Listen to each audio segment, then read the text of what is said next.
Hey everyone, we're moving on to lesson 2 today, powers and exponents. So we're on chapter 1, lesson 2, day 1. Our objective is to write and evaluate expressions using powers and exponents. You need the same materials. Hopefully by now you've kind of developed a routine for what you want to do if you want to work through your practice problems and notes in your notebook and then complete your homework in your notebook and turn it in that way. Or if you're choosing to use an app like Explain Everything or Notes to jot down your practice problems and notes, and then completing your homework within the Canvas app. As always, things to watch for in the videos. Try this, stop, or write this down. Again, those cues are just set up to help you kind of know, when to jot things down, when to try practice problems on your own, and so forth. So today we're talking about writing and evaluating powers. And this probably looks pretty familiar. You've worked with exponents before, I'm sure.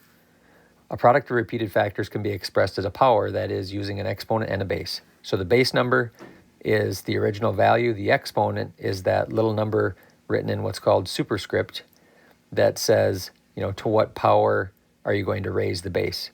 So in this case, 2 to the 4th power means we write out 2 4 times. So a common mistake is for people to think, well, I just take the base and I multiply it times the exponent. 2 times 4 would give me 8. Well, actually, we factor it out 2 4 times. 2 times 2 is 4. 4 times 2 is 8. 8 times 2 is 16. So 2 to the 4th power would actually be 16. So next we'll take a look at how to read and write powers. In the first case here, if we've got 3 to the 1st, it's read 3 to the 1st power, and it would factor out to just be 3. In the next example, we've got 3 to the 2nd power, or 3 squared, and that would equal 3 times 3, or 9. Then we've got 3 to the 3rd power, or 3 cubed, which would be 3 times 3 times 3. So 3 times 3 is 9. 9 times 3 equals 27. 3 to the 4th power, or 3 to the 4th, would be 3 times 3 times 3 times 3. So 3 times 3 is 9. 9 times 3 is 27. And 27 times 3, which would equal 81. Now 3 to the nth power means that we have not identified what the power is, and you would simply multiply that out however many times the exponent tells you to do that. So for example, if we had 3 to the 6th power, that would equal 3 times 3 times 3 times 3 times 3 times 3. So 3 multiplied by itself 6 times. So let's take a look at a couple examples. Here we're writing each expression using exponents. So for number 1, we've got -2 times -2 times -2. So the base -2 is a factor 3 times. And we express that down here as -2 to the 3rd power times 3 times 3 times 3 times 3, which would be the base 3 is a factor 4 times. So we'd have times 3 to the 4th power. Our next example here is a more generic example. We're just using variables, but we've got a times b times b times a times b. So we can use the properties of operations to rewrite and group like bases together. The base a is a factor 2 times. We have 2 a's being multiplied here. So we can group those as a to the 2nd. And the base b is a factor 3 times. We have b times b times b, or b to the 3rd power. So the way we would write this out as an expression would be a squared times b cubed, or a to the 2nd times b to the 3rd power. So let's try a couple examples.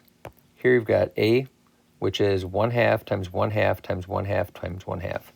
So what we do is we simply write down the base, which is 1/2, and we count up how many times we're multiplying it. In this case, it's 4 times. So that would be 1/2 to the 4th power. For b, we have 4 times 4 times 4. So we could write that out as 4 to the 3rd power times 5 times 5, which would be 5 to the 2nd power. I'd like you to try C on your own. So try this one on your own. Pause the video right here give it a shot, and then restart the video and check your answer, please. So for C, we're just using variables once again. So we've got m times m times m, so m 3 times, or m to the third, times n. So that would be times n to the second, or n squared. So our next example, example 3, is asking us to go the next step further. So we're actually not just writing expressions, now we're evaluating them. So we've got negative 2/3 to the 4th power. So what we would do is take negative 2/3 to the 4th, we would write that out 4 times. We got negative 2/3 times negative 2/3 times negative 2/3 times negative 2/3.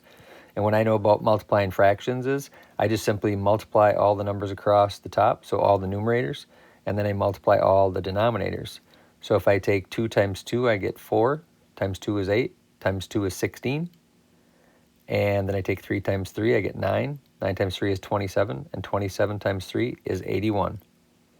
And in this case, I'm multiplying out negatives, so a negative times a negative is a positive times a negative would be a negative, and another negative times a negative would be back to a positive. So our final answer here would be 16 over 81.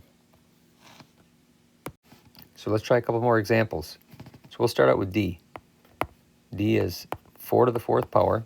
So I just simply write that out, write my base out 4 times. 4 times 4 times 4 times 4. And then I just simply start multiplying my bases together. So 4 times 4 is 16. 16 times 4 is 64. And then 64 times 4 is 256. So 4 times 4 times 4 times 4 is actually 256.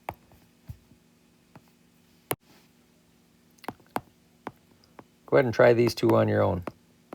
Pause the video and come back when you're finished and check your answers. So for E, we've got negative 2 to the 6th. Remember, we like to put those negative values inside parentheses so we know that that negative is attached to the 2. So we're going to write it out, negative 2 times negative 2 times negative 2 times negative 2 times negative 2 times negative 2. Then we simply multiply straight across. So negative 2 times negative 2 is 4. 4 times negative 2 is negative 8. Negative 8 times negative 2 is positive 16. 16 times negative 2 is negative 32. And negative 32 times negative 2 is positive 64. So your final answer here would be positive 64 for E. So let's move down here and try F. So I've got 1/5 to the 3rd power. So I'm going to write out 1/5 3 times. So 1/5 times 1/5 times 1/5 equals, and remember when I multiply, I just multiply straight across. So I multiply all my numerators, which would just simply be 1. And I multiply my denominator, 5 times 5 is 25. 25 times 5 would be 125. So 1/5 to the 3rd power would be 1 over 125. So your assignment for today is page 19, number 1 through 6. Again, our assignment checklist. You can complete your assignment in Canvas or on paper. Check your answers and write your score as a fraction in the upper right-hand corner of your assignment. So how many right out of the total number of problems, which would be 6. And then finally, turn your work into Canvas.